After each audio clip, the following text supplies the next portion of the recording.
Buenas tardes, muchachos. Vamos a comenzar con la clase de repaso, ¿ya? Hoy tenemos una clase referente a ejercicios netamente, ya no vamos a hacer teoría, ¿ya? Y vamos a revisar algunos aspectos, más que todo prácticos, sobre los temas que hemos visto de química a lo largo de este ciclo, ¿ya?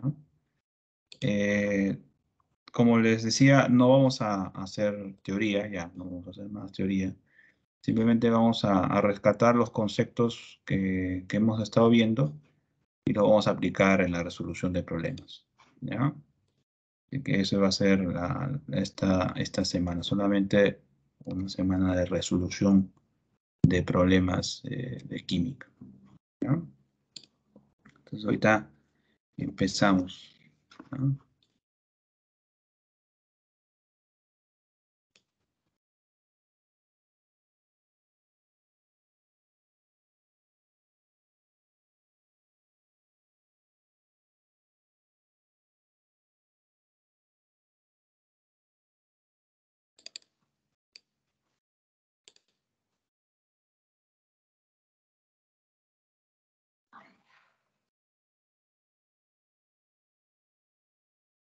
Bien. Ahí está la semanita de repaso, ¿ya? Vamos a comenzar resolviendo algunos problemas, ¿ya? Eh, a ver, por sugerencia de la jefa del curso de química, vamos a resolver primero unos problemas que son, digamos, más importantes, obligatorios necesariamente, porque son 40 problemas los que vamos a intentar resolver en estas 2 horas, ¿ya? Pero que obviamente, tal vez, no sé, puede ser que no llegamos a resolver todo. Igual les voy a dar las claves para que ustedes también practiquen, ¿ya? Pero los que sí, hay 4 problemitas que son obligatorios resolver, ¿ya? Entonces ahorita eh, eh, voy a pasar con ellos, que son de estos de aquí,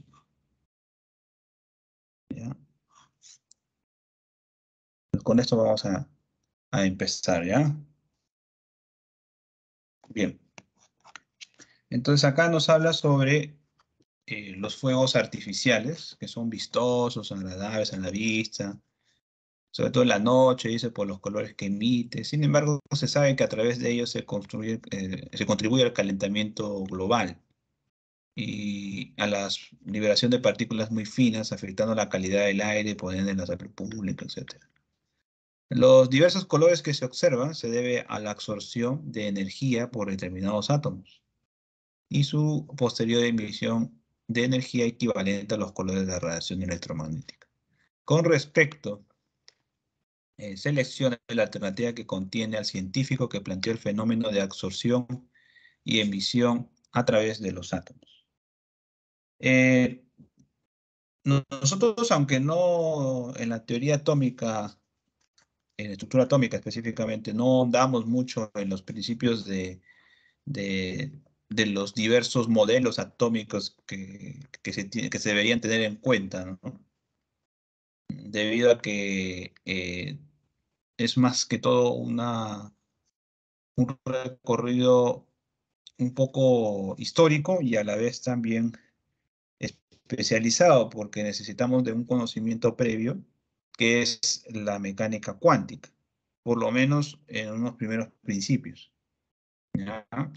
Entonces, explicarlo más o menos a detalle no ha sido posible en los ciclos preuniversitarios en general, por lo que se tiende a hablar un poco a la ligera de estos modelos atómicos, ¿ya? Entonces, con lo mínimo de información que te podemos dar al respecto y que también tú puedes también consultar en los libros de texto, incluido el libro de texto que tiene la propia universidad a través del Centro Preuniversitario, Tú puedes encontrar ahí un detalle bastante importante sobre uno de los modelos que aquí indica, que es el modelo de Bohr, que es precisamente el modelo que habla sobre la absorción y emisión de energía a través de los átomos. ¿Ya? Eh, el detalle es que para conocer este modelo, necesitamos que ustedes tengan por lo menos un nivel de física universitaria ya tomada, porque si no, pues entenderlo así de rajatabla es bien difícil. ¿Ya? Lo que sí te podemos decir ahorita mismo es que hablar de absorción y emisión de energía a través de los átomos no lo hizo Thomson porque Thomson, eh, primero, él decía que los electrones eran como si fueran pasas dentro de un pastel, ¿no? Entonces, no hablaba de que esos electrones se movían, eran para él prácticamente fijos, ¿ya? Entonces, ni hablar, no había absorción ni emisión, para nada, ¿ya? Dalton tampoco hablaba de electrones, porque Dalton hablaba de átomos, pero no hablaba de sus partes, ¿ya? No hablaba de las partes que tenía un átomo, hablaba de el átomo en sí. Para él era una, digamos, una esfera rígida que no tenía partes, ¿ya?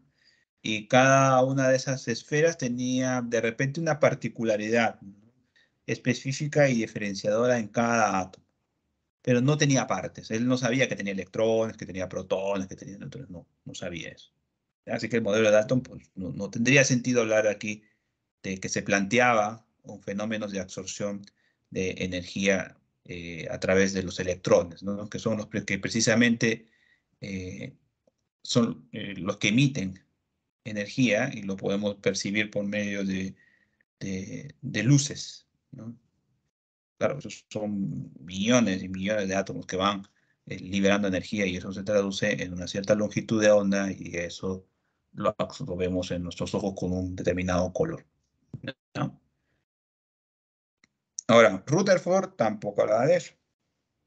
Rutherford, si bien planteó un modelo un poco más interesante que Thomson, él ya había diferenciado las partes del átomo, ya había decía que tenemos un núcleo, que eh, teníamos fuera de ellos electrones y todo eso, pero no hablaba de las transiciones electrónicas, no hablaba de que estos fenómenos se daban, ¿no?, de absorción y emisión. Aunque posteriormente, ya en esa época, se tenían indicios de que los átomos podían absorber energía, llegar a estados de alta energía, conocidos como estados excitados, y luego volvían a su estado de más baja energía, liberando fotones, ¿ya? Pero Rutherford, su objetivo no fue brindar alguna explicación lo suficientemente buena para ese fenómeno, sino que trató de explicar de que el átomo no era una esfera que tenía partículas incrustadas, sino que tenía partes. Y esas partes posteriormente se determinó que eran un núcleo y la nube electrónica, ¿ya? Pero no fue su objetivo hablar de la absorción y emisión de energía. Incluso eh, en este, en este modelo, el primer error que se tuvo fue realmente el fenómeno de liberación de energía, de emisión. Porque cuando se hacen girar partículas que están cargadas, como son eh, los átomos, junto con las partes los núcleos que son positivos y los electrones que son negativos, eh, en ese proceso, al momento de moverse uno alrededor del otro, pierden energía. Constantemente el electrón debería estar perdiendo energía y con el tiempo, pues decaería en el núcleo y desaparecerían los electrones. O sea, los electrones caerían en los núcleos y desaparece el átomo. Entonces, no tendríamos materia aquí en el universo, materia estable, porque toda la materia, su fin sería que sus electrones decaigan en el núcleo. Y eso pues realmente no pasa, ¿no? Entonces, para hablar de ese fenómeno de emisión de energía, de pérdida de energía de los electrones al momento de acercarse o alejarse del núcleo, Bohr implementó los primeros principios en ese tiempo de la mecánica cuántica para poder explicar ese fenómeno de absorción y emisión de energía. Él decía que no podían absorber ni emitir todas las energías que quisieran, sino ciertas cantidades. Habría entonces una restricción en la emisión y en la absorción de energía en los electrones y en los átomos en general. ¿Ah? O sea que ese proceso a Bohr, o mediante la explicación de Bohr, eh, se tuvo pues eh, una explicación ya a por qué la materia era más estable, o era lo suficientemente estable, porque casualmente teníamos ya átomos que tenían partes que no tenían una interacción tan poderosa. Por ejemplo, los electrones no caían en los núcleos. Entonces no había una atracción tan fuerte de esos núcleos hacia los electrones, sino que los electrones vivían en un ámbito alejados, digamos, entre comillas, de los núcleos, pero no demasiado, ¿no? Convivían, ¿ya? Podían moverse en niveles que solamente se permitían, ¿ya? Y que casualmente Bohr, a través de la mecánica cuántica y del principio que había explicado en ese tiempo Planck, pudo darle una explicación ya completa a su modelo. Y fue él el primero que explicó esa absorción y esa emisión de energía aplicada a su modelo atómico. Él postuló tres cosas, ¿ya? Y esas tres cosas, específicamente, el postulado número 3 fue el que valió, pues, el, el proceso, explicó el proceso de emisión y absorción de energía en los átomos, ¿no? Él decía, pues, que la diferencia de energía tenía que ser igual a la constante de Planck multiplicada por la frecuencia, ¿no? Pues coincidía exactamente con lo visto experimentalmente, principalmente con los átomos de hidrógeno. Y fue una revolución que gracias a esta teoría, a este modelo, eh, pudo entenderse cosas que con los modelos anteriores no se tenían pensado, ¿no?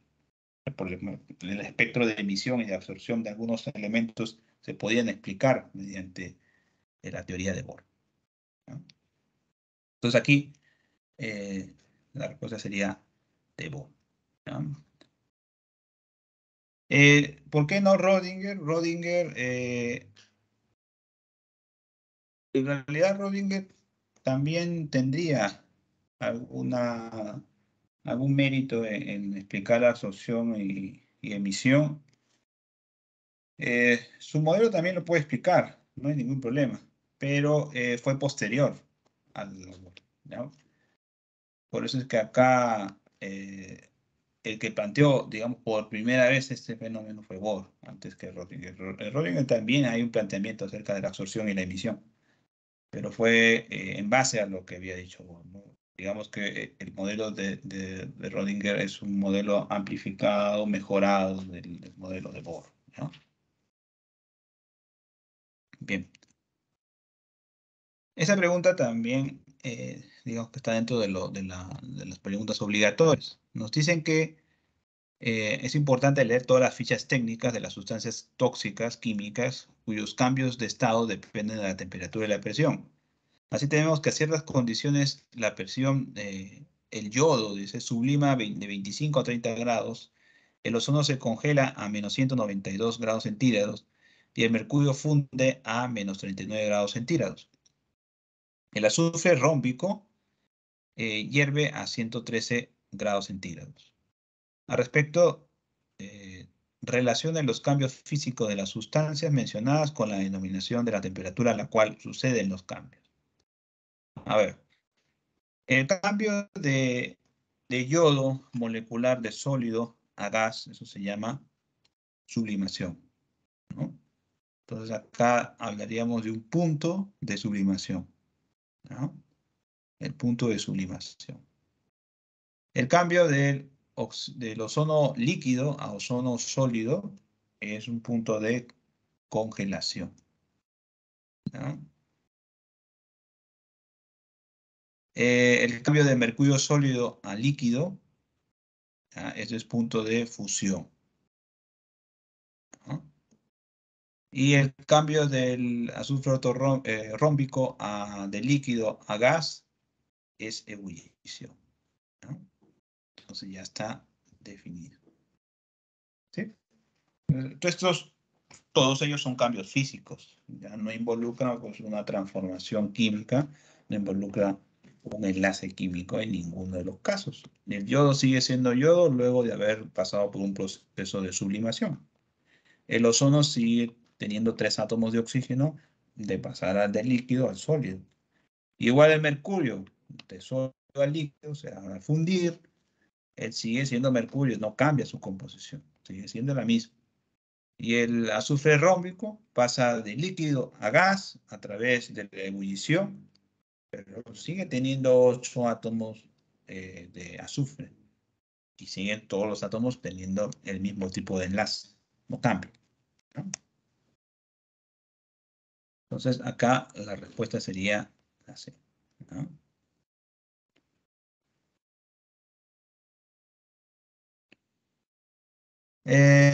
Nos dice que hay un mecanismo de hidrógeno y de monóxido de nitrógeno. La forma de nitrógeno gaseoso y vapor de agua. Al estudiar el mecanismo, se encuentra que cada reactante presenta un orden parcial igual a 1. Entonces yo podría definir ya su ley de velocidad, ¿no? ¿Cuál es la ley de velocidad? La velocidad es igual a la constante de velocidad multiplicada por los reactivos, la concentración de ellos, ¿sí? Estos son los dos reactivos, elevado a su orden parcial.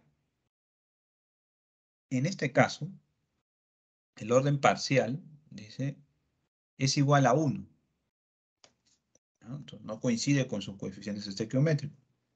Esto es muy probable, no es nada, no es nada que te debe llamar la atención, porque los coeficientes estequiométricos no son necesariamente iguales a los órdenes parciales de reacción, ¿ya? Los órdenes parciales de reacción se obtienen experimentalmente, no necesariamente se atribuyen a los coeficientes. A veces en las reacciones de un solo paso, o también llamadas concertadas, coincide la estequiométrica con los órdenes parciales, ¿no?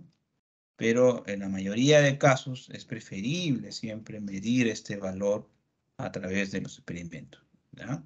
Entonces, hallar los valores de alfa y beta, que son los órdenes parciales, experimentalmente, ¿ya? Que obviamente no necesariamente van a coincidir con los estequiométricos. En los problemas de admisión, esto se va a tratar de cubrir. O sea que siempre si es un solo paso, a menos que diga lo contrario, como es este, los órdenes parciales tienen que ver con el coeficiente, ¿no? Pero aquí claramente se está diciendo que se ha estudiado el mecanismo y se ha encontrado que cada reactante presenta un orden parcial de 1, ¿no? Pero se lo está diciendo. Pero si no te hubiese dicho esta pequeña oración, entonces tú lo que asumías era que el orden parcial del hidrógeno es 2 y el orden parcial del monóxido de nitrógeno es 2, ¿no? Pero aquí te está diciendo que su orden parcial es 1.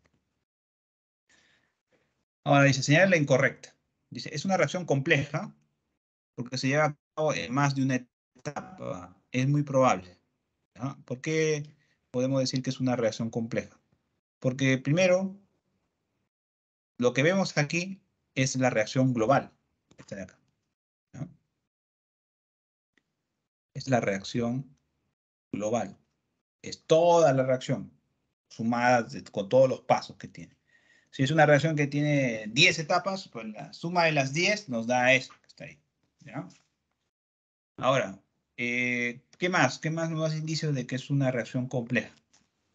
De que no coinciden los coeficientes con los valores de orden parcial. Eso es muy común, ¿no? En las reacciones complejas, los órdenes parciales no coinciden con los coeficientes estequiométricos, ¿no? Entonces acá está diciendo, al estudiar el mecanismo de reacción, la reacción es compleja. Sí, es compleja. Se lleva a cabo en más de una etapa. Sí, esto es verdad. ¿No? Porque las reacciones complejas se llevan a cabo en 2, 3, 4, etcétera, etapas. ¿No? Se trata de una reacción de segundo orden global, sí. Si estos son sus órdenes parciales, la suma de órdenes parciales nos da el orden global. ¿No? En este caso, el orden global sería 2. O sea que es una reacción de segundo orden. ¿Ya?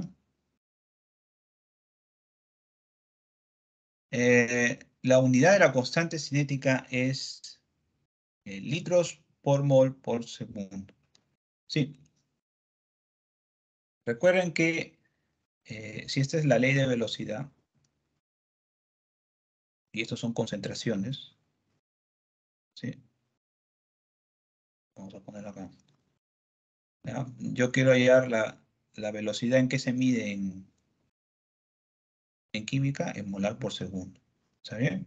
¿Cómo se mide la concentración? En molar, pues. Y acá también molar. Entonces vamos a despejar para hallar K. ¿Ya? Entonces este es molar por segundo. Todo esto lo dividimos entre molar al cuadrado. Y esto es igual a acá. ¿Está bien? Entonces, 1 molar. Entonces sería eh, segundo por molar. ¿Ya?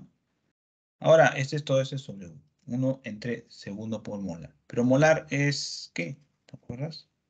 Es mol por litro. ¿Sí? Es mol por litro.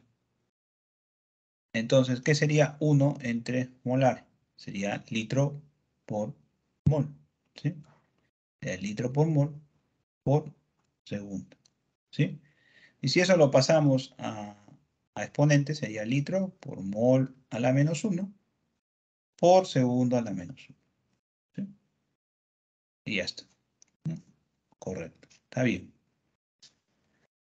La velocidad de reacción es 0,4 molar por segundo. Si su K es igual, o sea, su constante cinética es 10 molar a menos 1 por segundo a la menos 1, la concentración tanto de hidrógeno como de monóxido de nitrógeno es 0,2. Eso lo encontramos reemplazando en la ecuación de ley de velocidad. ¿Sí? Si la ley de velocidad es esta, ¿ya? La constante, que vamos a hallar la constante aquí, ¿no? Nos dice que es 10. ¿No? 10. La concentración de hidrógeno y de monóxido de nitrógeno es 0,2. ¿Ya? 0,2 por 0,2. Ya está. ¿Cuánto nos da esa velocidad? A ver, este se va. ¿Sí? Sería 4 por 10 a la menos 1. ¿Esto cuánto es? 0,4 molar por segundo. Esa sería la velocidad. ¿Está bien? Sí, está correcto.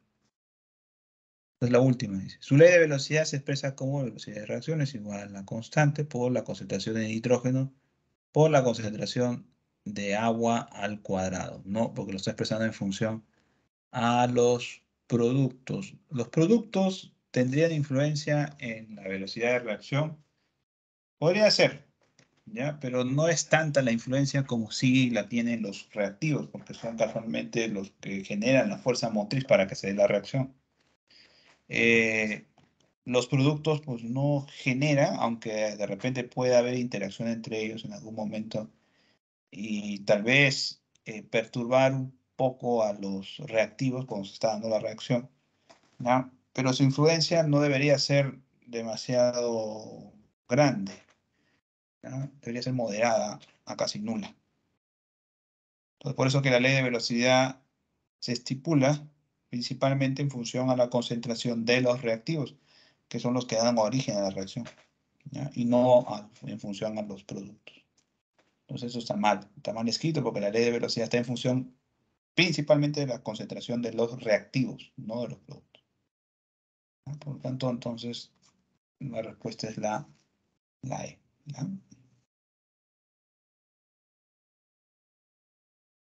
A ver, dice que la mayor parte del agua de lluvia tiene un pH de 5,6 a 5,8. Es un pH, digamos, moderadamente ácido, no tan ácido. ¿Ya?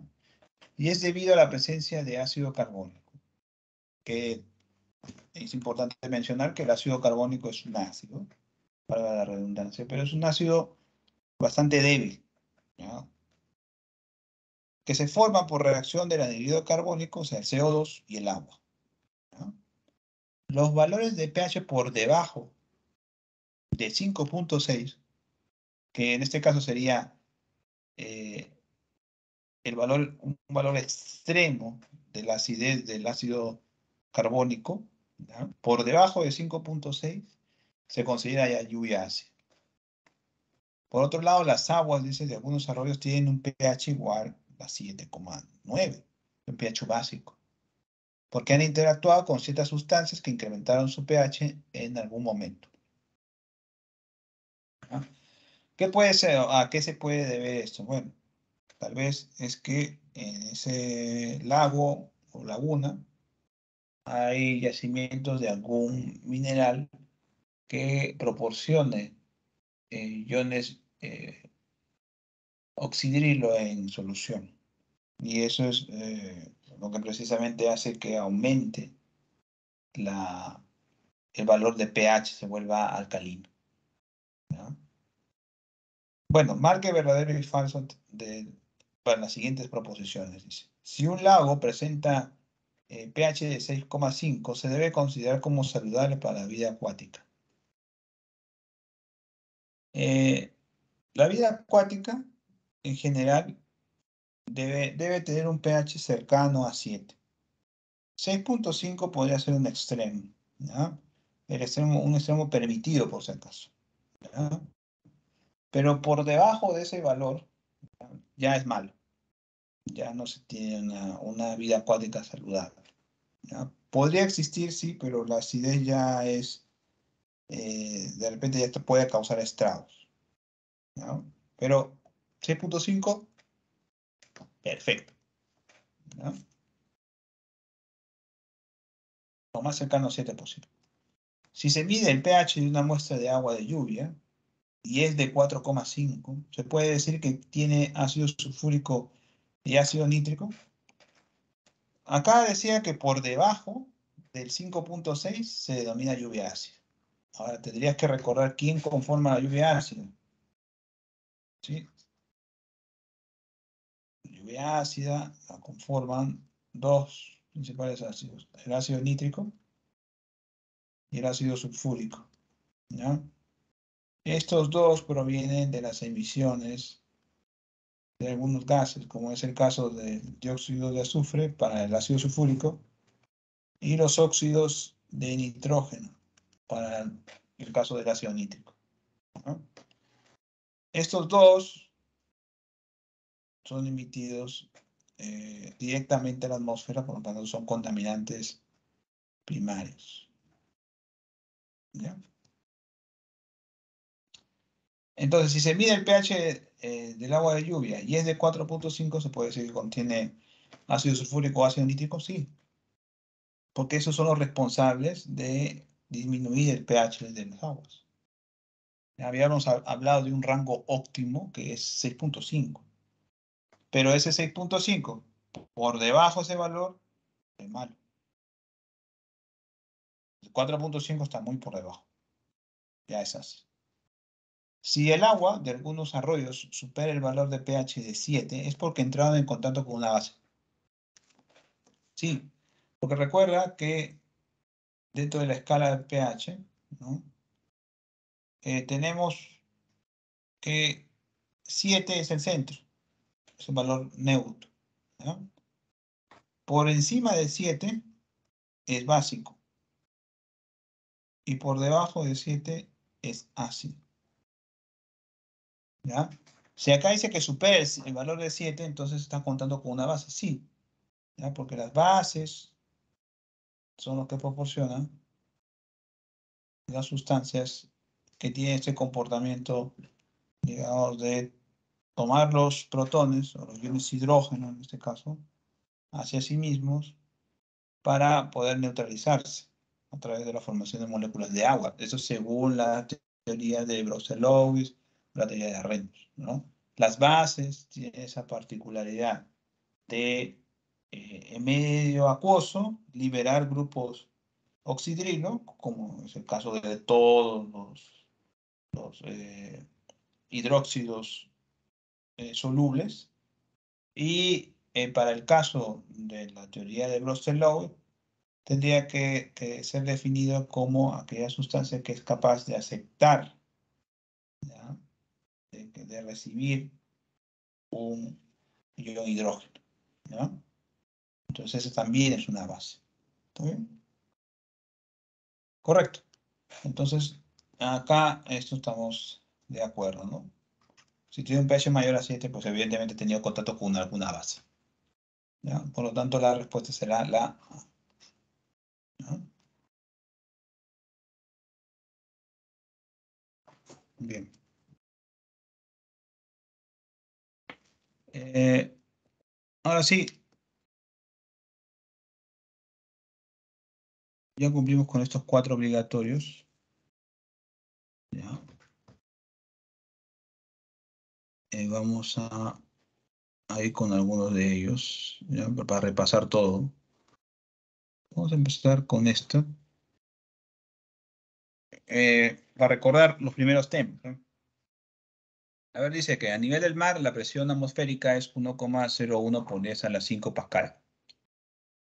En el Nevado de Pasturilli, situado a 5.240 metros sobre el nivel del mar, la presión atmosférica es de 475 milímetros de mercurio. Dicho nevado está afectado por el calentamiento global. ¿Cuál es la diferencia de presiones en atmósferas de ambos lugares?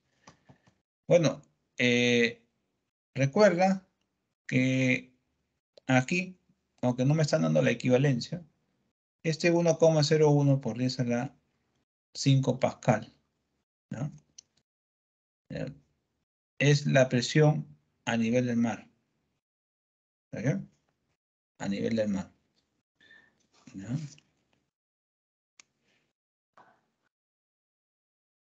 ¿Ya? Vamos a decir la presión 1, ¿ya? Y acá le ponemos la presión 2 por encima del Pasururi, es 475 milímetros de mercurio. ¿Está bien?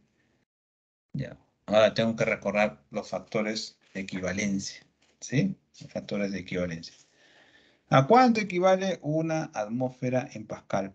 Haciendo memoria, recuerda. A ver, haciendo memoria. ¿Cuánto es un pascal? ¿No? O mejor, una atmósfera en pascal. ¿Ya? Si tú recuerdas cuánto es una atmósfera, ahora, también tendrías que recordar que el pascal es la unidad del Sistema Internacional para la Presión. ¿Sí? Y ya redondeando, pues tiene este valor, ¿no? Es 1,013225, pero bueno, ya redondeando sería 1,01. ¿Ya? Esa es una atmósfera, ¿está bien? Una atmósfera, ¿ya? Es 1,01 aprox por 10 a la 5 pascales, ¿ya? Ya está. Entonces este es mi primer factor. Y mi segundo factor sería que en una atmósfera es 760 milímetros de mercurio, ¿ya? Entonces hago mi factor de conversión. Perdón, ¿ya? Entonces lo multiplico por acá. Recuerda, ¿qué es lo que tenía que tener el factor de conversión? Lo que quiero sobre lo que tengo, ¿sí? ¿Qué es lo que quiero? Quiero atmósferas, ¿ya? Quiero atmósfera. Entonces arriba va una atmósfera. Entonces una atmósfera es igual a ¿cuántos pascales? 1,01 por 10 a la 5 pascales. Pascal con pascal se va y me queda ya una atmósfera. ¿sí? Una atmósfera, ¿ya? Entonces la primera presión ya está. La segunda, igual, por factor de conversión. Lo que quiero sobre lo que tengo. ¿Qué es lo que quiero? Quiero atmósferas, una atmósfera. ¿Qué es lo que tengo? 760 milímetros de mercurio, ¿ya? Pues adiós milímetro de mercurio, adiós milímetro de mercurio. Y tendríamos que dividir este 475 entre 760. ¿Para obtener qué cosa? Para obtener el valor de la presión número 2. O sea, 475 entre 760, que nos da 0,625, ¿no? 0,625. Ya, esto es atmósferas. ¿Está bien? Ya. Entonces, la diferencia será presión 1 menos presión 2, ¿no? Y este es igual aquí a 1 menos 0,625. Claro, este es 0,375. Está bien. ¿Ya? Atmósferas.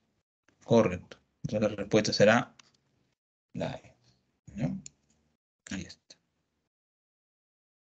Estamos utilizando factor de conversión aquí en este ejercicio. En la número 2 dice el valor numérico de la densidad de una muestra de diamante expresada en el sistema internacional es 3500 de la densidad. Entonces la densidad del diamante es igual a 3500. En este caso, para el sistema internacional, sería kilogramos por metro cúbico, ¿está bien? Ya, porque dice unidades del sistema internacional. ¿Ya? Recuerda que densidad es masa entre volumen, masa kilogramo y volumen metro cúbico. Y me pide que determine este valor en miligramos por mililitro. ¿Ya?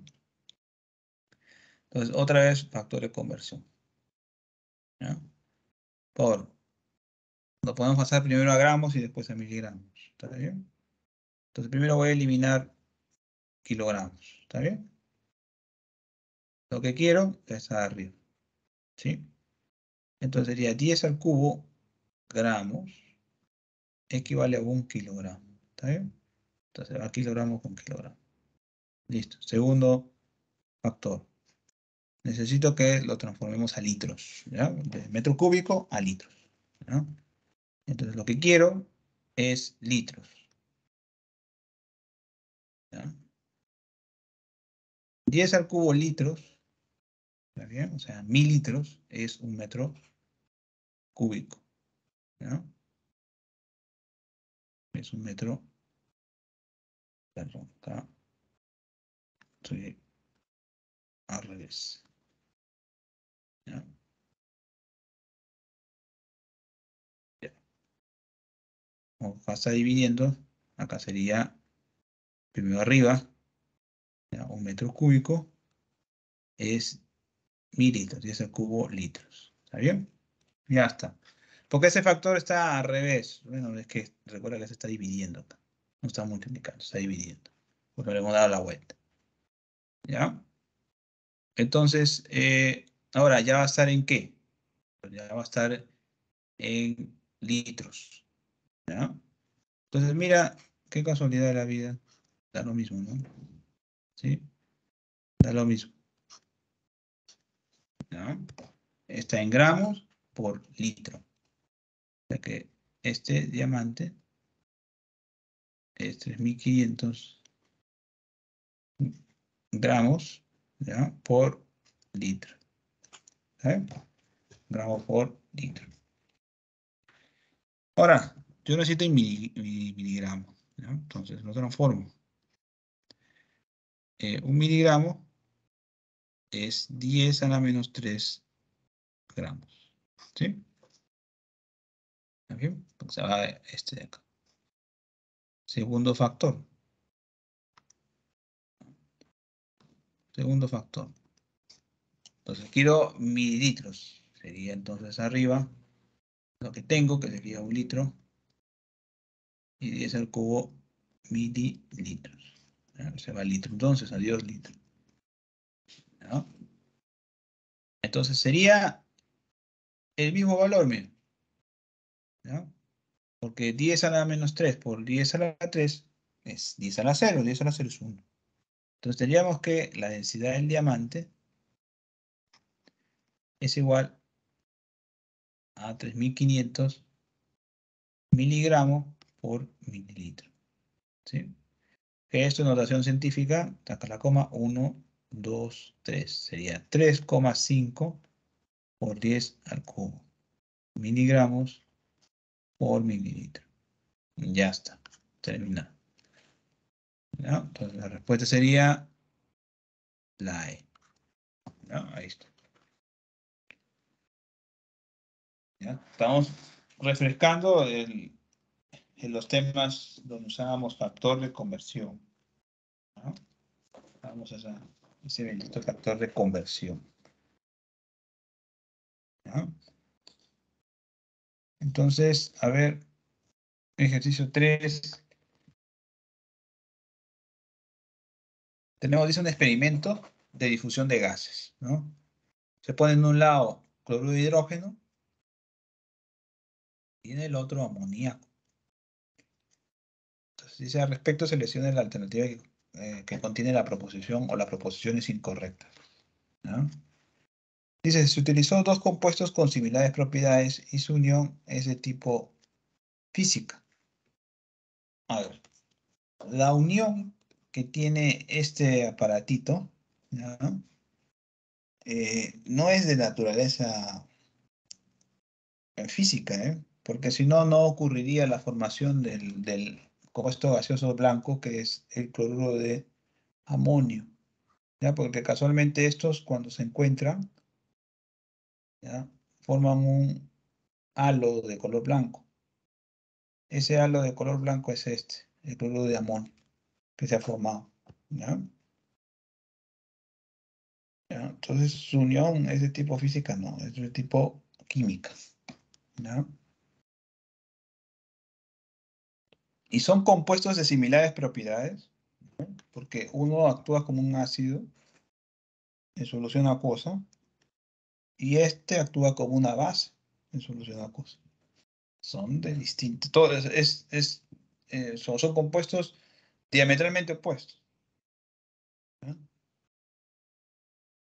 Tienen propiedades muy distintas, ¿no? Dos, el cloruro de hidrógeno y el amoníaco predominan las fuerzas de atracción. Eh, ¿Qué fuerzas de atracción podría entenderse aquí dentro del cloruro de hidrógeno y el amonio? Y el amoníaco, perdón. Ahí esos átomos están unidos mediante eh, fuerzas de atracción, ¿no? Con fuerzas de atracción me imagino que se refiere a las fuerzas de interacción intramoleculares, ¿no? Entonces, el cloruro de hidrógeno y el amoníaco no resultan directamente de esas fuerzas, resultan de una unión química, ¿ya? Y cuando se encuentran esos dos gases y forman ese halo blanco, pues se comprueba realmente que se ha formado una reacción y se ha vuelto a formar nuevos enlaces, ¿ya? Entonces no podemos decir que provengan fuerzas de atracción, ¿ya? Eh, si lo queremos ver desde el punto de vista físico, ambos son gases, muchachos, y en los gases las fuerzas de atracción no predominan, más bien predominan las de repulsión, ¿ya? Entonces, eso también, desde el punto de vista físico, también es falso, ¿no? La unión del cloruro de hidrógeno con el amoníaco forma un compuesto ternario. ¿Por qué sería ternario? Porque tiene tres átomos distintos, ¿ya? El caso del cloruro de amonio tiene tres átomos distintos, ¿no? El nitrógeno, el hidrógeno,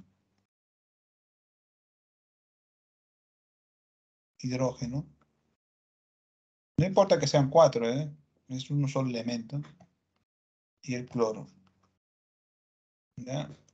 Estos tres, este más este, ¿ya?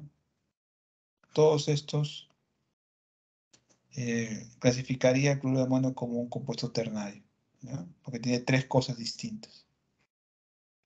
El cloruro de hidrógeno y el amoníaco son compuestos moleculares por estar formados por no metales, correcto. Recuerda que la denominación molécula es estricta para enlaces covalentes, para sustancias que han formado enlaces de tipo covalente, ¿ya? Y estos enlaces covalentes principalmente se dan entre no metales o entre elementos de electronegatividades bastante cercanas. Entonces, en este caso no va a haber formación de iones, por lo tanto los elementos van a compartir sus electrones.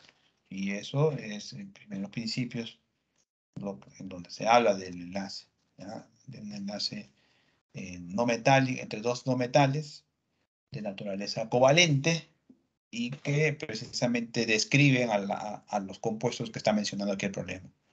Tanto el cloruro de hidrógeno como el amoníaco son compuestos moleculares y por lo tanto presentan enlace covalente, ¿ya? ¿Están formados por no metales? Sí, porque comúnmente ese enlace covalente se da entre no metales. ¿No? Se da entre metales. No se da entre metal y no metal. Se da principalmente o generalmente. Mejor es esa palabra antes que principal. Generalmente, la unión química se da entre no metales, en un enlace químico tipo covalente, ¿ya? Bien, entonces este también es cierto. Nos están pidiendo las falsas, la 1 y la 2, ¿no? La respuesta sería la A, ¿ya?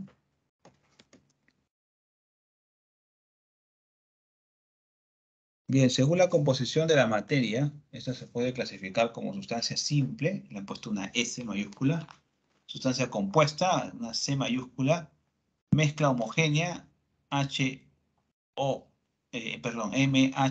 minúscula, y una mezcla heterogénea, MHE, una E minúscula, ¿no? Al respecto, para las siguientes listas y en ese orden, seleccione la clasificación correspondiente. A ver. Gas natural de calidad, de uso doméstico en las viviendas. El gas natural, recordando la clase de recursos naturales que vimos la semana antepasada, hablábamos de que el gas natural es principalmente metano, ¿ya?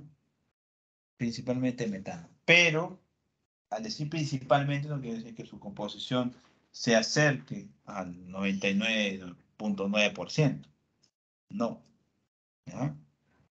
Su porcentaje de metano varía entre 70, 60 a 90%. El resto puede ser cualquier otro gas, incluyendo algunos gases que son corrosivos como el sulfuro de hidrógeno, ¿ya? Entonces, no podemos clasificar al gas de cálida como un compuesto ni como una sustancia simple, sino más bien como una mezcla tipo homogénea, porque no se ven las partes que lo contienen, ¿no? Todos los gases están mezclados en un solo gas, ¿sí? Mezclado homogéneo.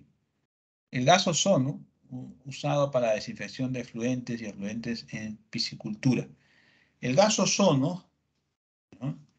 Es el O3, ¿sí? ¿Recuerdas la fórmula de ese compuesto? Es O3. Este O3 es de naturaleza elemental, ¿ya? Es un alótropo del oxígeno, ¿sí? Es otra de las formas que tenemos aquí en la Tierra que se encuentra el oxígeno. Así como el carbono se puede encontrar bajo la forma cristalina en diamante y en grafito, igual el ozono y el oxígeno son primos hermanos, ¿ya? Son al otro, ¿ya? Entonces, la forma de que se encuentre ese elemento aquí en la Tierra, ¿ya? Bien, entonces, ¿cómo la clasificamos? Si es una nota de oxígeno, es un elemento, es una sustancia simple, ¿ya? Lo clasificas como S, ¿ya? S. El yeso empleado en moldes de tales debido a su flexibilidad y endurecimiento. Bueno, aquí ¿no? El yeso como tal, no como mineral, sino como compuesto, es el sulfato de calcio, ¿ya? Ese es el yeso. El sulfato de calcio pues hidratado, por si acaso. Puede estar este, este yeso de forma natural, en algunos casos, pero otros se puede sintetizar, ¿ya? Ahora, no sé a qué específicamente se refiere, pero en cualquiera de las dos circunstancias lo podemos considerar una sustancia compuesta, ¿ya?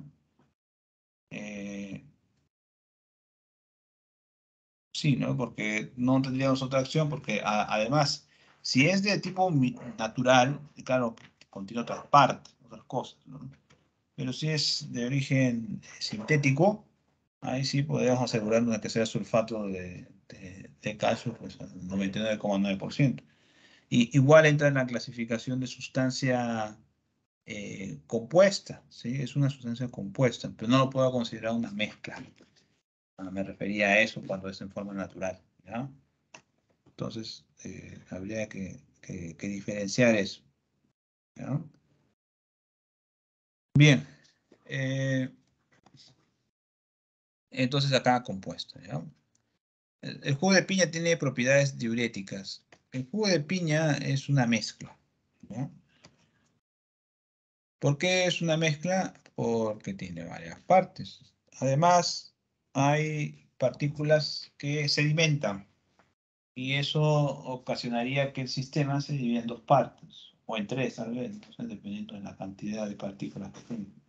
Partículas que están sedimentadas, partículas que están en suspensión, que no han logrado asentarse, y partículas lo suficientemente pequeños que contienen solutos, ¿no?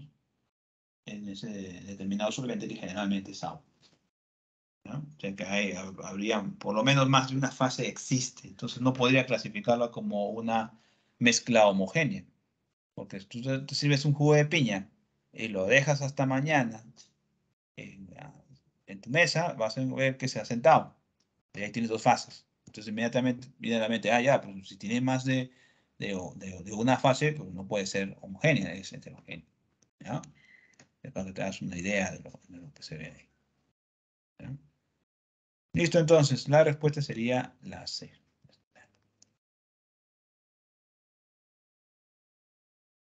Bien, pasemos a la número 5. Dice, los elementos químicos se pueden presentar mediante, o se pueden representar mediante su núcleo. Ahí está su núcleo. Me piden verdadero y falso.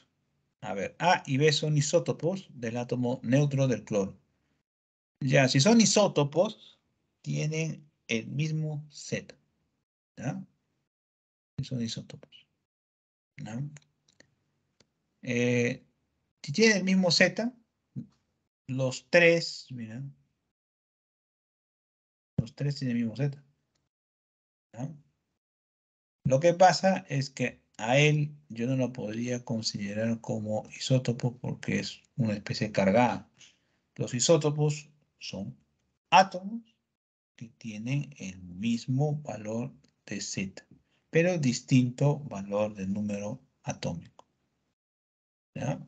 Entonces, si te das cuenta acá, el número, el número de masa, perdón, el número de masa es distinto, ¿no? Para esto, para A y B, ¿no? Es distinto. ¿no? Pero su número atómico, el Z, es exactamente el mismo. O sea, la diferencia está en el número de neutrones en el núcleo, ¿cierto? Dice que A y B son isótopos del átomo neutro de cloro. Sí son isótopos del átomo neutro, ¿no? Sí son. C presenta 17 protones y 16 neutrones. A ver. Primero, el número de protones, ¿ya? En el caso de los... Este es un ion, ¿eh? ¿Ya? En el caso de un ion, junto con el número de electrones, es distinto, ¿ya? Es distinto, ¿ya? Ahora, ¿cómo yo hallo el número de protones en un ion? Esto es igual al Z. Y el número de electrones es el Z menos la carga que tiene ese ion, ¿ya? Entonces, acá yo digo, ¿cuánto es el valor de Z para hallar los protones? Z es igual a 17. Entonces tiene 17 protones. El número de electrones dice que es Z, que es 17, menos la carga. La carga es menos 1, o sea, menos 1. Sería 18. Entonces el número de electrones y el número de protones no coinciden en un ion, ¿ah? En este caso, los electrones son más que los protones, por eso su carga es negativa, ¿no? Entonces acá dice, ¿presenta 17 protones? Sí. ¿Presenta 16 electrones? No, 18, falso, ¿no? Las tres especies tienen el mismo número de neutrones. A ver, si las tres especies tendrían el mismo número de neutrones, ¿no? Entonces no serían isótopos, ¿está bien? No serían isótopos. Es una cosa que se conoce como isótomos, ¿no? Hemos dejado bien claro que A y B son isótopos porque tienen el mismo valor de Z y distinto valor del número de masa. Y el número de masa no depende solamente y exclusivamente del número atómico, sino también depende de los neutrones. Pero yo podría decir que en el caso del cloro que está en B, él tiene 2 neutrones más que, oh, perdón, tendría 22 neutrones. Y en el caso de este de aquí, el de A, que tendría neutrones, vamos a calcular directo, mejor, en vez de poner el ejemplo numérico. Este sería 18 neutrones, ¿ya? Y este tendría 20, ¿sí? ¿Sí? Ahí está. Entonces tendría dos más, sí, dos neutrones más. No tienen el mismo número, distintos, ¿ya? El ion, pues el ion tiene la misma cantidad de neutrones, ¿no? Tiene 18, ¿no? Pero no podemos decir que los tres son iguales, ¿no? Falso. La respuesta sería la D, ¿no? Bueno, tenemos al manganeso, dice Z igual a 25, ¿ya? Me pide la proposición correcta. Su configuración electrónica dice que es esa. A ver, vamos a corroborar. ¿Ya? Si tengo manganeso 25, ¿ya? Entonces digo 1s2, 2s2, 2p6, 3s2, 3p6, 4s2, ahí van 10, 20, 3d5, 25. ¿Está bien? Ahí está. Entonces, ¿coincide? Sí, está igual, verdadero. El elemento presenta 10 orbitales llenos y 5 electrones desapareados. 5 electrones desapareados. A ver, orbitales llenos. ¿Cuántos orbitales tiene el subnivel S? Uno solo. ¿Y está lleno? Sí, pues tiene 2 electrones. Acá. El subnivel 2S, ¿cuántos subniveles tiene? Uno solo, ¿no? Ese orbital que tiene tendría 2 electrones. Ahí está lleno entonces. En su nivel P, ¿cuántos orbitales tiene? Este tiene 3, ¿eh? Sí, vamos a poner 2px, 2pi y 2pz. ¿Ya? Y acá distribuyó 6. 1, 2, 3, 4, 5, 6. Acá hay 1, ¿ya? Entonces es 2. Y acá hay 3 más, ¿no? 1, 2, 3. 1, 2, 3, 4, 5, 6. Acá hay otro más. 1, 2. ¿Sí? Y el 3 de 5 estaría lleno. No, no estaría lleno. Recuerda que cuando se hace el llenado de estos orbitales hay que tener en cuenta la regla de Hahn. ¿Ya? La primera regla de Hahn. Tenemos 1, 2, 3, 4, 5. ¿Ya? Que son los orbitales D. ¿Ya? Son 5, entonces tenemos todos con el pie hacia arriba sin formar parejas. 1, 2, 3, 4 y 5. Ya está, ya acabé porque no me sobra ninguno. ¿Ya? Entonces acá todos ellos están desapareados. ¿Ya? Por lo tanto, no puedo decir que están llenos.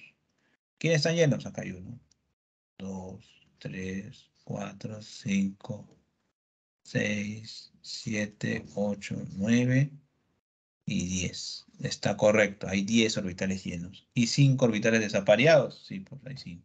Es un nivel 3D. Sí, ¿verdad? Los números cuánticos para el penúltimo electrón del cation es 3, 2 más 2 más 1 medio. Si yo formo el cation, ¿ya? El cation, entonces más, acá, le he quitado electrones. Le he quitado. No dice cuánto, me imagino que eh, lo podemos deducir a partir de sus números cuánticos. ¿Ya? Lo vamos a deducir entonces. A partir de estos números cuánticos, ¿qué nos dice este primer valor? El nivel. Su n es igual a 3.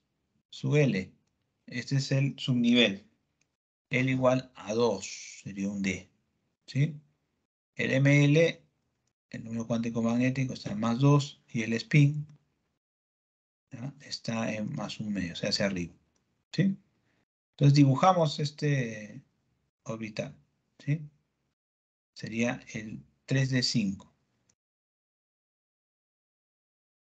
¿Sí? 3D. ¿Ya? Ahí está. El último electrón, ¿ya? Perdón, el penúltimo, ¿ya? Si yo lleno esto, digo 1, 2, 3, 4, 5, ¿ya? Si yo le quito, digamos, 2, ¿ya? Esos 2 salen de acá, ¿ya? Sin tocar el 3 de 5, ¿ya? Y el último electrón, como dice él, debería estar acá. Más 1 más 2. Está en más 2. Aquí está el penúltimo. ¿Listo? Ese es el penúltimo. ¿Ya?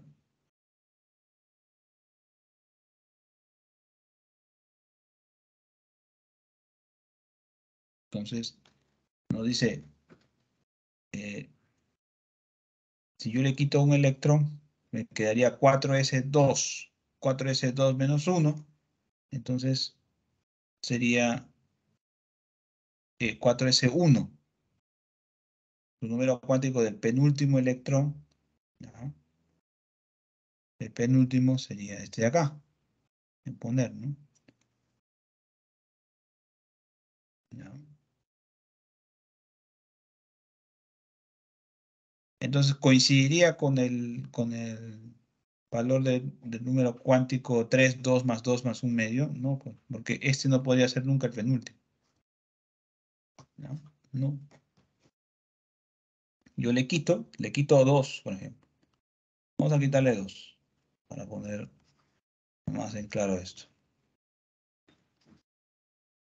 ¿Sí? ¿Ya? Ya está. Ahí es, digamos, divalente. ¿Ya? Divalente. Cation divalente. Entonces, el 3D5 quedaría igualito. ¿Sí? Entonces pongo 1, 2, 3, 4, 5. Este es el último, el penúltimo es este. ¿Cuál es su números cuánticos?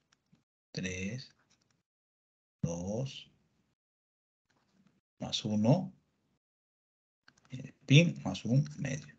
Imposible que sea más 2. ¿No? Entonces, este es falso. Solamente son verdaderas, entonces la 1 y la 2. ¿No? Listo.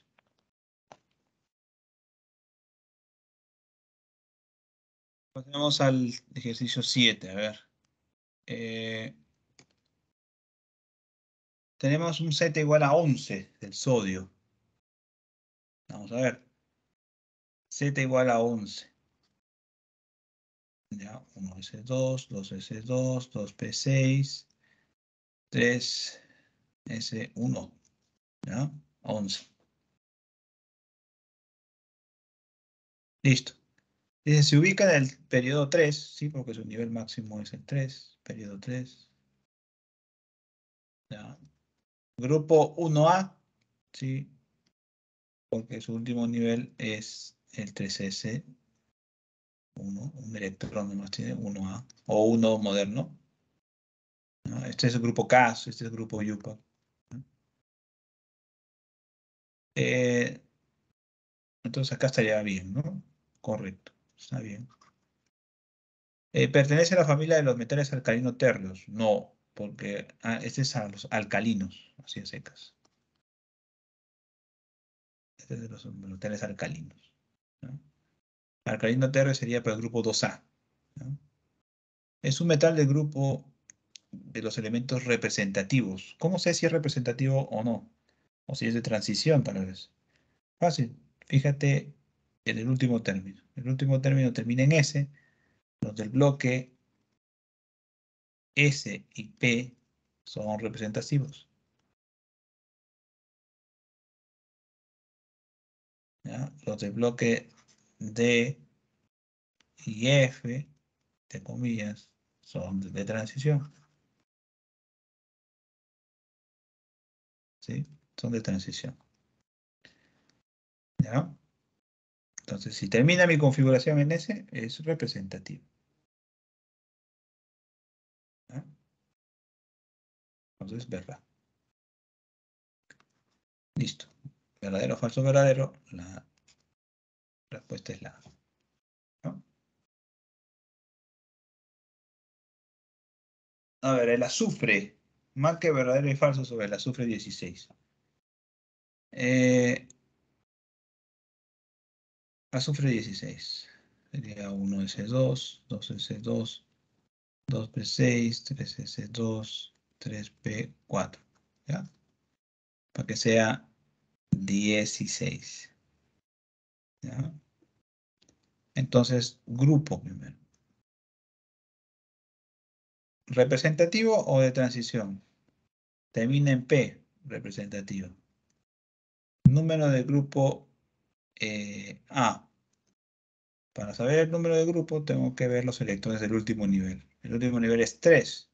¿Cuántos electrones hay aquí? 2 más 4, 6. ¿Sí? Entonces eso corresponde numéricamente al valor de los electrones del último nivel, 6A. Es del grupo Cas. ¿Ya? Ahora, el 6A en el grupo moderno de la UPAC es el 16. ¿Ya? El 16. Periodo, el nivel más alto, tercer periodo. Entonces está bien, pertenece al tercer periodo al grupo 6A. Está bien. 6 moderno, no. 16, eso es falso. Entonces. ¿Ya? La 2, pertenece a la misma familia que el germanio. Si pertenece a la misma familia que el germanio, entonces debería tener el mismo grupo, ¿ya? O sea, los mismos electrones de valencia en el último nivel, ¿ya? Vamos a ver entonces. ¿Cómo sé? Pues tienes que hacer la configuración, ¿ya? 1S2, 2S2, 2P6, 3S2, 3P6, 4S2, allá irían 20, 3D10, 4S2. ¿Sí? Ajá. Entonces acá, sí, acá sería, perdón, P.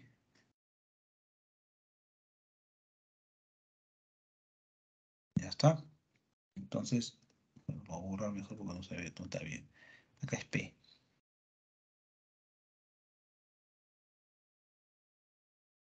¿Ya? Su último nivel, aquí, es el nivel 4. O sea, su periodo es el 4. Periodo 4. El grupo es, si termina en P, es el bloque P. Es el bloque S, ambos, tanto S como P, son elementos representativos. Justamente este termina su configuración en P. Por lo tanto, pertenece al bloque P. Y si es un elemento del bloque P, es representativo. ¿Ya? Entonces, es grupo A. ¿Cuántos electrones hay en el último nivel? Hay 4. ¿Sí? Numéricamente eso corresponde al número Cas. ¿No? 4 en romano. 4A. ¿No? Ahora, el número moderno de la UPAC, este es el grupo 14. ¿No? Nos están preguntando si pertenecen o son de la misma familia. Para ser de la misma familia tendrían que estar en el mismo grupo. Y estos no están en el mismo grupo. El azufre está en el grupo 6 y el germanio está en el grupo 4. El germanio es pariente entonces del carbono, que también está en el grupo 4. Entonces esto es falso. 3. Su notación de Lewis en estado basal se encuentra representado por, a ver, tenemos el elemento. Digamos que eh, estos van a ser los niveles, ¿sí? Entonces sería aquí 1, 2. Este es para el 2S. Perdón, 3. Estoy mal. Y es 3. 3S. ¿Ya? Este sería para el 3P, digamos X, 3PY y 3PZ. ¿Está bien? Entonces el S está lleno 1, 2. Y los orbitales P no se puede llenar porque acá pues, faltan 2 electrones. Entonces tenemos que distribuir los 4. ¿Ya? Entonces 1, 2, 3 y 4. ¿Ya? Entonces tendríamos esto, un azufre con 2 pares de electrones. Este de acá lo vamos a representar por estas 2. ¿Ya? Y este de aquí. Y 2 electrones que están desapareados. ¿Ya? Y ahí está. Esto ya tú lo puedes voltear, lo puedes hacer, pero esta es la representación. ¿No?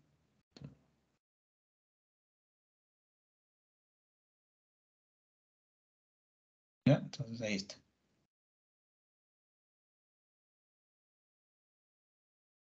Listo.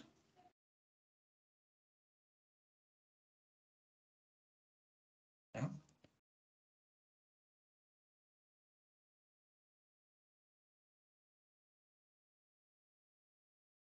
9.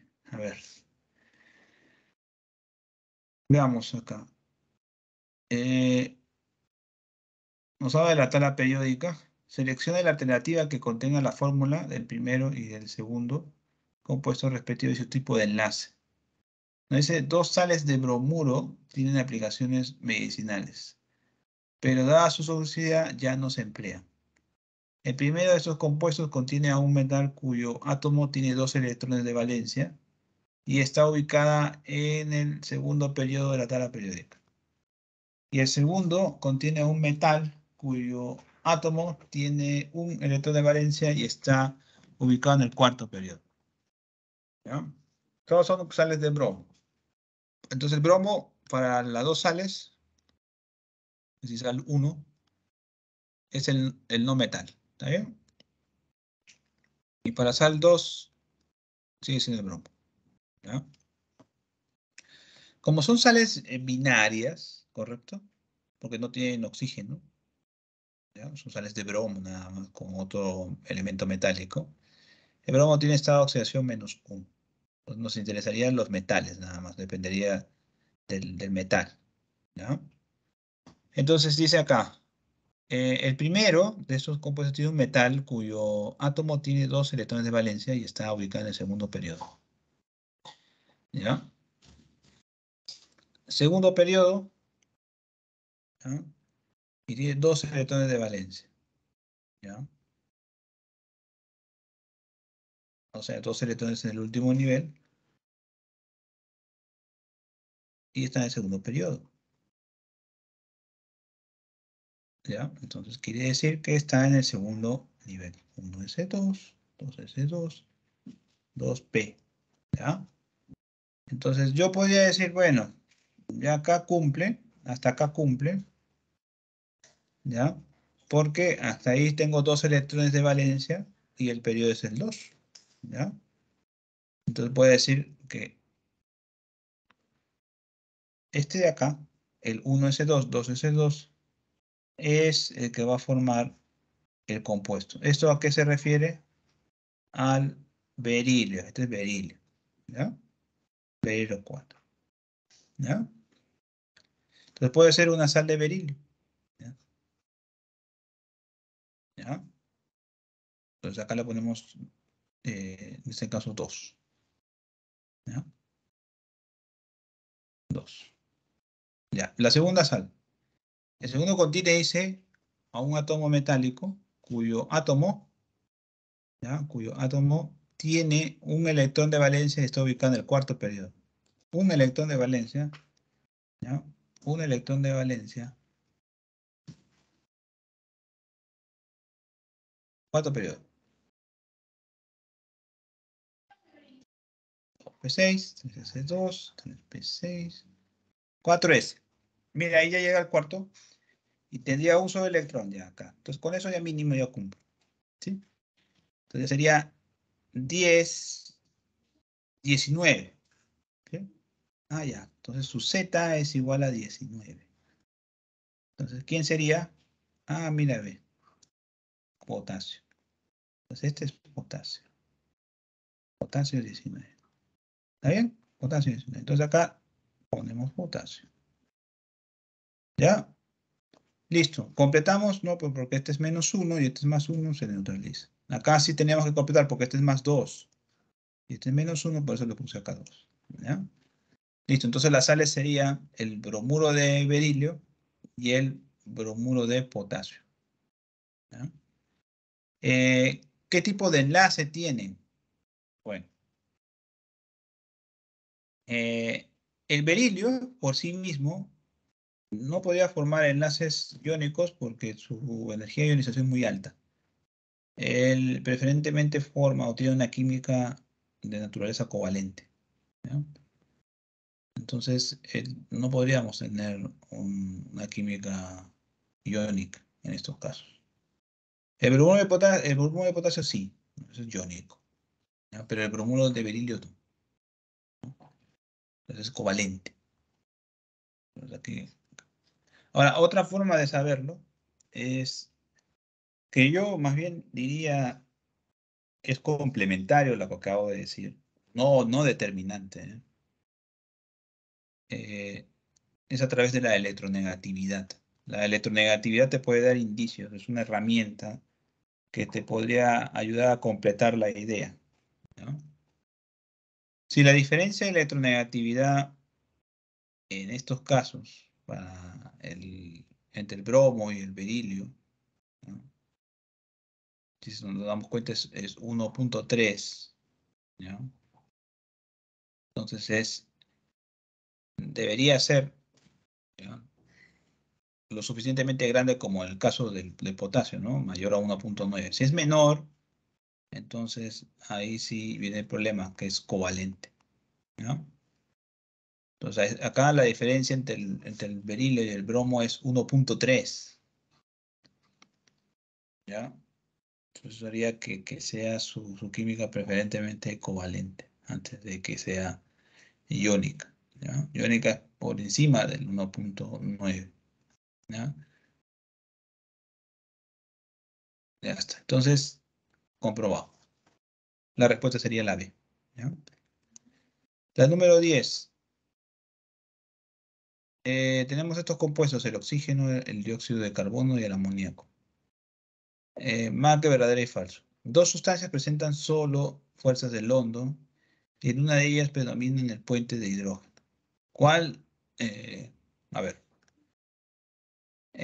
Si presentan solamente fuerzas de London, entonces es una molécula apolar, apolar, ¿ya? Eh, Imposible que forme puentes de hidrógeno, ¿ya? Eh, ¿Cuál sería la molécula apolar que no tenga posibilidad de puente de hidrógeno? Eh, el oxígeno molecular, ¿ya? ¿Ya? El oxígeno molecular y el dióxido de carbono, ambos son moléculas apolares, ¿no? Apolares. Eh, ¿Sí? Vamos a ponerlo acá mejor. Son apolares, ¿ya? Por lo tanto, presentan fuerzas, las fuerzas más comunes, ¿no? Las fuerzas de dispersión del ótono, ¿ya? Esos están presentes en cualquier tipo de sistema molecular, ¿ya? En la otra molécula, en el amoníaco, no podemos decir que solamente están presentes las de London. Tienen London, pero aparte de eso hay una fuerza más importante, que es la del puente de hidrógeno, ¿ya? Este claramente es polar, ¿ya? Tiene un momento dipolar, por lo tanto también tiene dipolo-dipolo y tiene London. La más intensa de las tres es obviamente el puente de hidrógeno, ¿ya? Entonces, ¿hay dos sustancias que presentan solo fuerzas de London? Sí, el oxígeno y el dióxido de carbono. ¿En una de ellas predomina el puente de hidrógeno? Sí, eso es verdad, ¿no? Listo. Nosotros lo ponemos con otro color. Verdadero, ¿ya? Luego dice, cada una de las estructuras de las tres sustancias presenta enlace múltiple y pares libres de electrones. Mm, eh, Enlace múltiple podría tener, por ejemplo, el oxígeno, ¿no? El oxígeno tiene enlace doble acá, ¿sí? Ahí está, ¿sí? ¿Ya? Ese es múltiple. El otro, el dióxido de carbono, ¿sí? También tiene enlaces múltiples, doble, ¿no? ¿Ya? Y también tiene pares libres el oxígeno, ¿sí? ¿Ya? Pero el amoníaco no.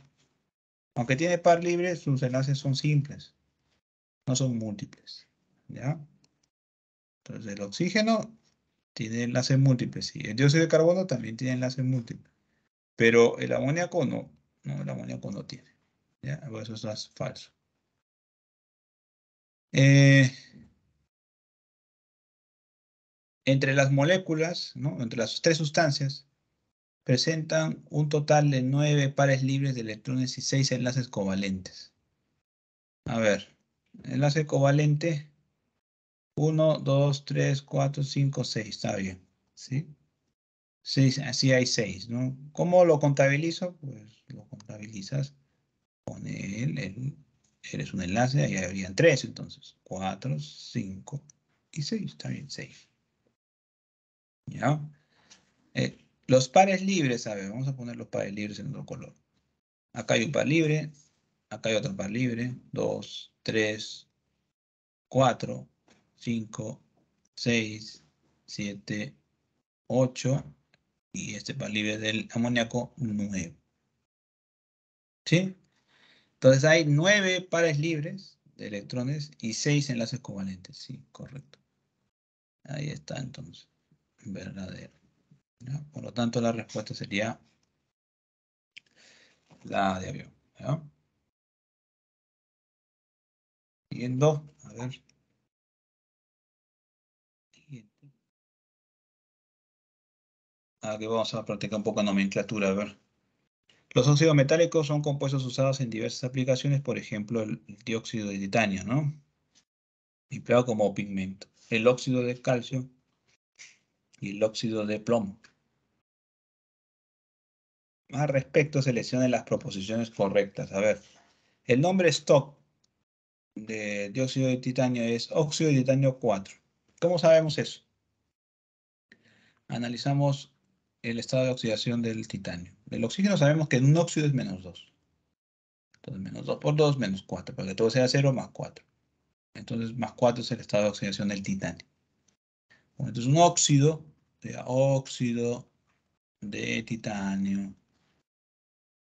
Y ponemos entre paréntesis y en romanos el estado de oxidación del titanio, 4. Está bien, ¿verdad? Correcto. El nombre común del óxido de calcio es óxido de calcio. Pues sí, pues es el único nombre que tiene.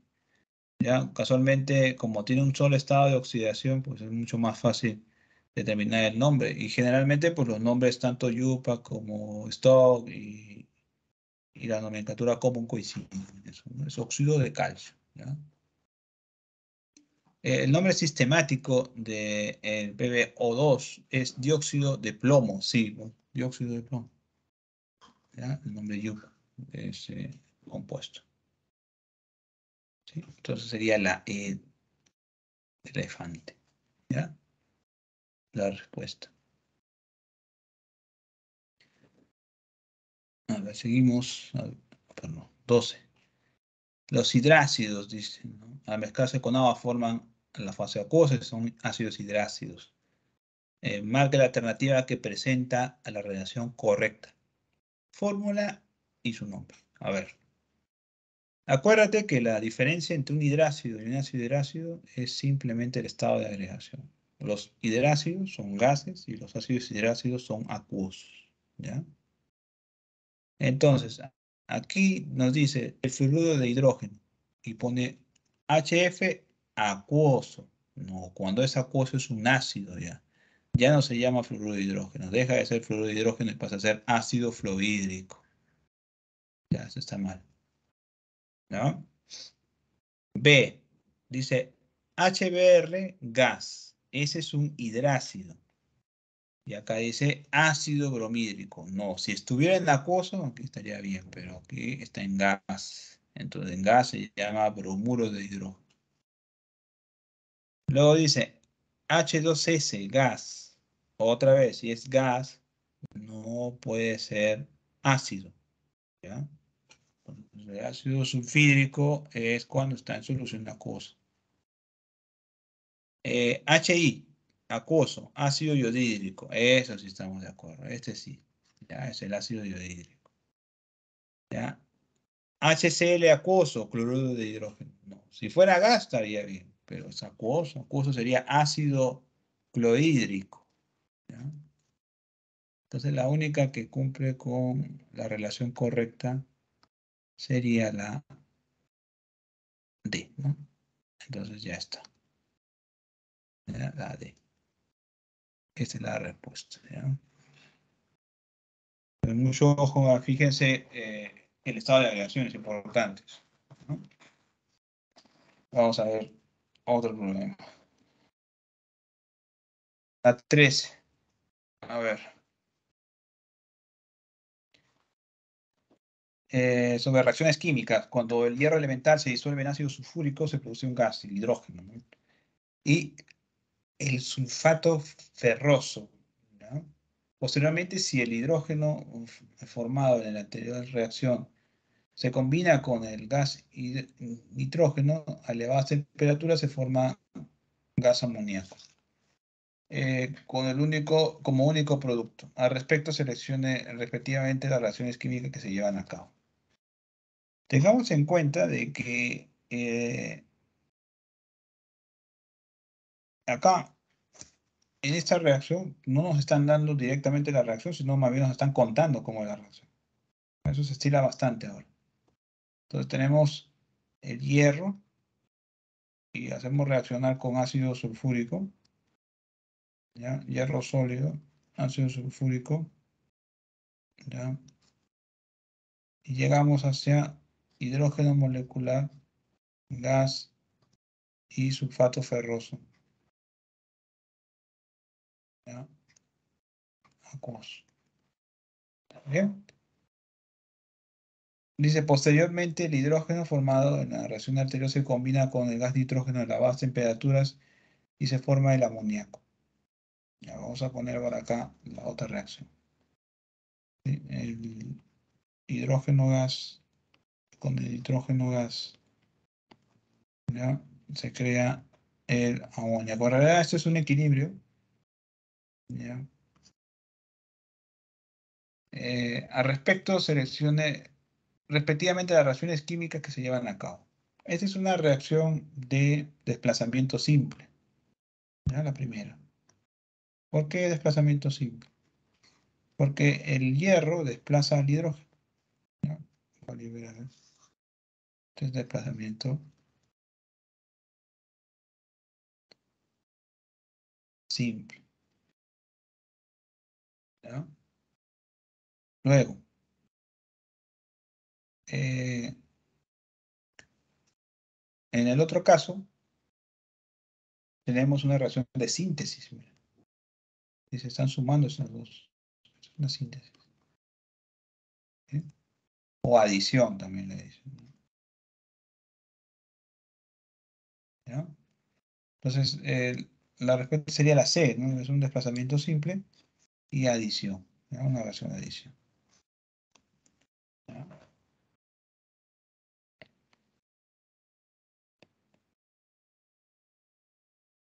Bien.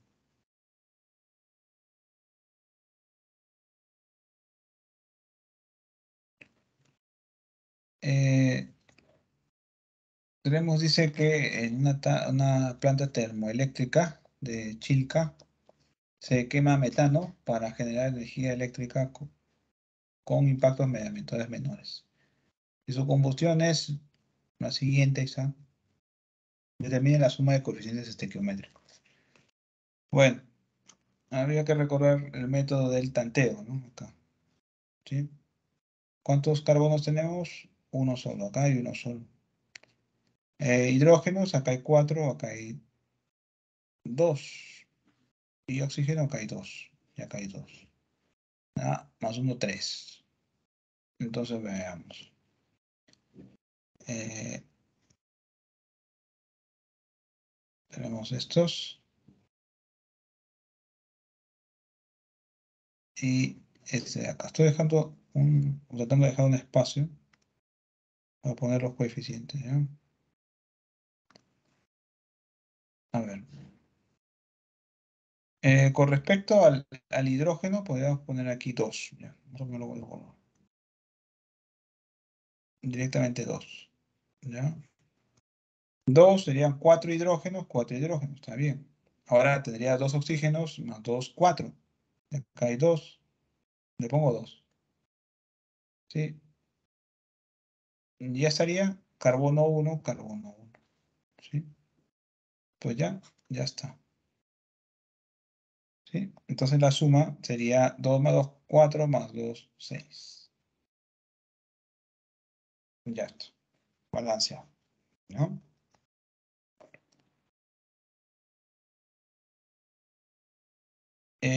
Nos pregunta, dice, si un vehículo que posee un motor de combustión interna para un funcionamiento requiere de gasolina, si su producto de combustión con el oxígeno del aire genera 528 gramos de dióxido de carbono, determina el volumen molar en litros ocupados por el CO2 medido a condición normal. Recuerda que a condición normal, una mol de cualquier gas ya ocupa 22.4 litros. ¿Ya? Pero esto es a condiciones normales. ¿Ya? Eh, para hallar las moles del gas, necesito dividir la masa del dióxido de carbono entre su masa molar. ¿Ya? ¿Cuánto es la masa? 528. ¿Cuánto es su masa molar? 44.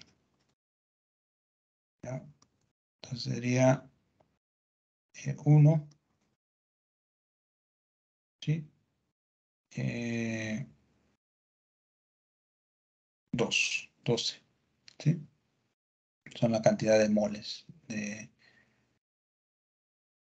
dióxido de carbono, ¿ya? Entonces, ahora, esos moles me sirven para calcular el volumen, ¿no? Entonces, yo sé que una mol, o mejor directo acá, ah, sería, uy, 22,4 litros, es ocupado por una mol de gas, ¿ya? Acá yo tengo 12, ¿ya? ¿Cuánto tendría? ¿Sí? ¿Ya? Entonces sería 22.4 por 12. Eso nos daría el valor eh, de de litros ¿sí? A ver, veamos. 22,4 por 12. 268.8. Ajá, litros. ¿No? Ya está. ¿Ya? Ahí está.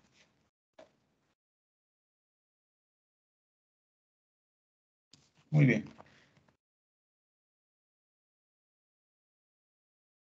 La D entonces. Siguiente, a ver, tenemos aquí una reacción y nos dice si se hace reaccionar 100 gramos de gas natural con 80 gramos de bromo, determine la masa en gramos del bromuro de metano producido. A ver, eh, si esto está balanceado, ¿ya? A ver, vamos a fijarnos. Sí, sí está, ¿ya? Entonces sabemos que por cada mol de metano, ¿ya? Se producen eh, acá dice con 80 gramos de bromo, ¿ya? Se producen una mol de bromuro de metano. ¿Está bien? ¿Ya? Eh, Esa es la relación estequiométrica que acabamos de ver, ¿ya? Directamente en la reacción. Que dice que si se hacen reaccionar 100 gramos de metano con 80 de bromo, ¿ya? Hay que determinar cuál es el reactivo limitante. Porque igual con una mol de bromo, que es el otro reactivo, se produce también una mol de bromuro de metano. ¿Sí? ¿Está bien? Entonces, ¿cuál es el reactivo limitante? Esto lo puedes determinar a través de la masa. ¿Cuánto pesa una mol de metano? Una mol de metano pesa 16 gramos. ¿Ya? Acá nos están dando el valor. ¿Ya? Y con esto forma una mol de bromuro de metano, 95. ¿Sí? Una mol de bromo, ¿ya? Ahora, una mol de bromo pesa 160. Eso produce también la misma mol de 95 gramos de bromuro de metano. ¿Sí? Estoy transformando la masa, nada más. ¿No? Ahora, pero yo tengo 100 gramos de gas natural. Al 90% serían 90 gramos. ¿No? 90 gramos de metano. Y 80 gramos de bromo. ¿No? 80 gramos de bromo. Entonces, ¿qué haces? Transformo las moles. ¿Ya? Transformo las moles. Si con, primero empecemos con el metano. Serían 90 entre 16. Ese sería, en este caso, para moles, 90 gramos entre 16.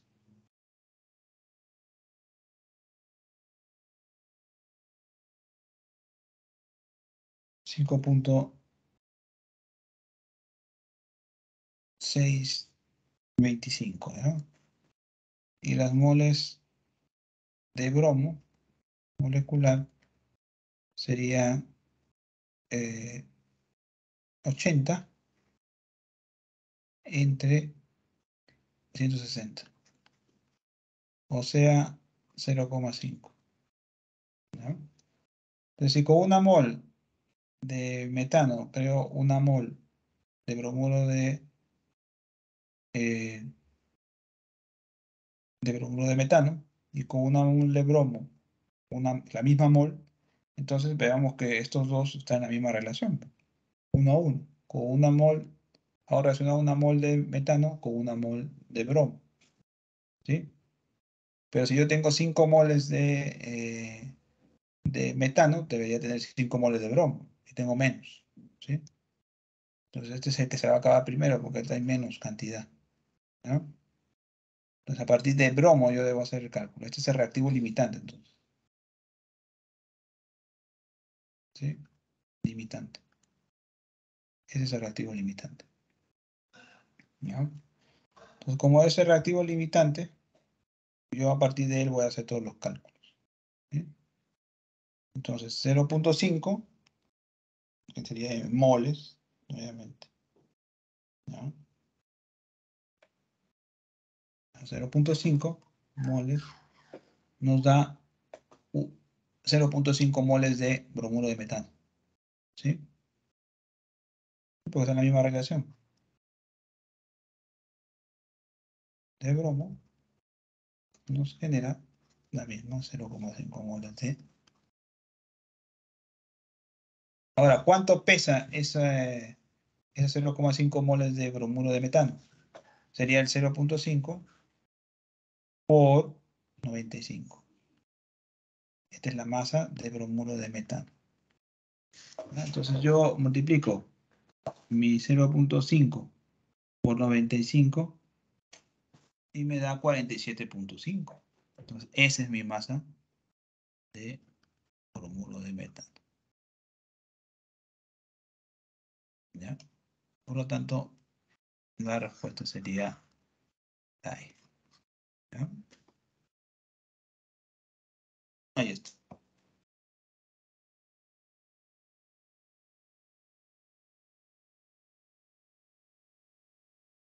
Bien, sigamos. Aquí tenemos la pregunta 17.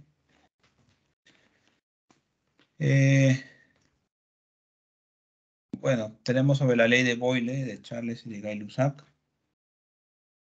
La temperatura constante, dice, la presión de un gas se duplica, entonces su volumen también se duplica. ¿No? Si es así, ¿no? Si es a temperatura constante,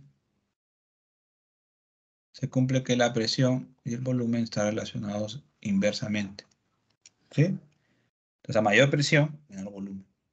Y acá dice, si la presión del gas se duplica, entonces el volumen también se duplica. No, no se va a duplicar. Va a ser la mitad, ¿ya? Para mantener constante el valor. ¿Ya? Entonces, esto es falso.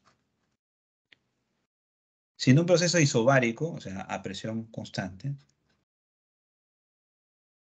la temperatura absoluta de un gas disminuye en 20%, su volumen aumenta al 80%. No, pues porque se cumpliría la relación directa, ¿ya? Mientras más volumen, más temperatura. Entonces, si yo disminuyo en 20%, el otro también debe disminuir la misma cantidad, ¿ya? Entonces, eso es falso. La ley de Gay-Lussac, al triplicarse la presión, la temperatura de un gas se encuentra a 27 grados centígrados, se eleva a 627. En el caso de Gay-Lussac, ¿ya? Recordando que estamos trabajando con temperatura y presión, ¿ya? En un proceso a volumen constante, o sea, isométrico, ¿ya? Eh, este es en estadio 1 y ese es en estadio 2, ¿ya? Si yo triplico, o sea, la presión 2 es el triple de la presión 1, ¿ya? La temperatura 1 es 300 Kelvin. No tengo que pasar a Kelvin necesariamente. ¿Por qué? Porque no podemos trabajar con la escala normal, ¿no? Tenemos que trabajar con la escala en Kelvin, ¿no? Para evitar los negativos, ¿no? Entonces así, yo la trabajo acá, digo presión 1, ya, la misma presión. Temperatura 1, 300 Kelvin. La presión 2 es el triple de la presión 1, ¿sí? Porque se triplica eso. Ya, ¿cuánto será mi nueva temperatura? Esto se va, ¿ya? Y me queda que la temperatura 2 sería 900 Kelvin. Ya, si yo lo quiero en grados centígrados, sería 900, 273, y eso sería 627, ¿ya? Grados centígrados. Está bien, ¿no? Eso sí está correcto, verdadero. Entonces la respuesta sería la E, ¿ya?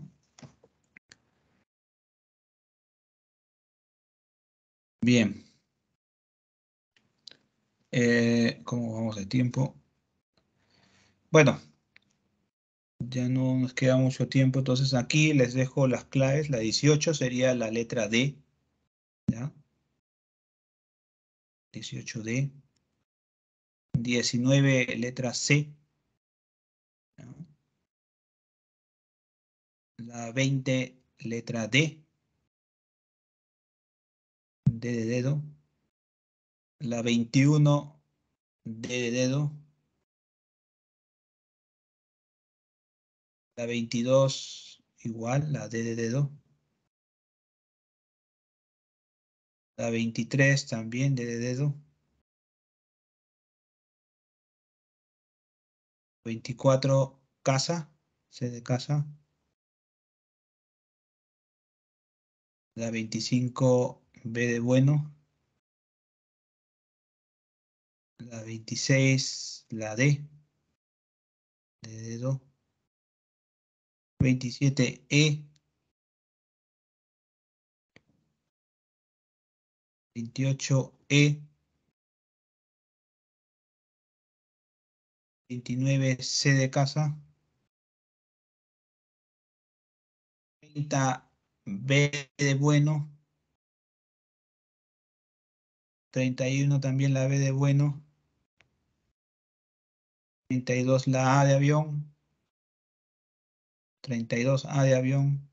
33 E de elefante. 34 B de bueno. 35, 35 B de bueno. 36 E. Y bueno, las que resolvimos al inicio, ¿no? Que sería la 37 la D. La 38 la C. La 39 la E. Y la 40 la A, ¿no? Estas fueron resueltas al inicio, como les decía, que eran preguntas importantes, ¿no? Se pedían que se resolvieran obligatoriamente, por eso empecé con esas preguntas, ¿no? Bueno, listo muchachos. Nos vemos y hasta otra oportunidad conmigo. Muchísimas gracias y muchos éxitos en sus exámenes. Gracias por la atención y buenas noches.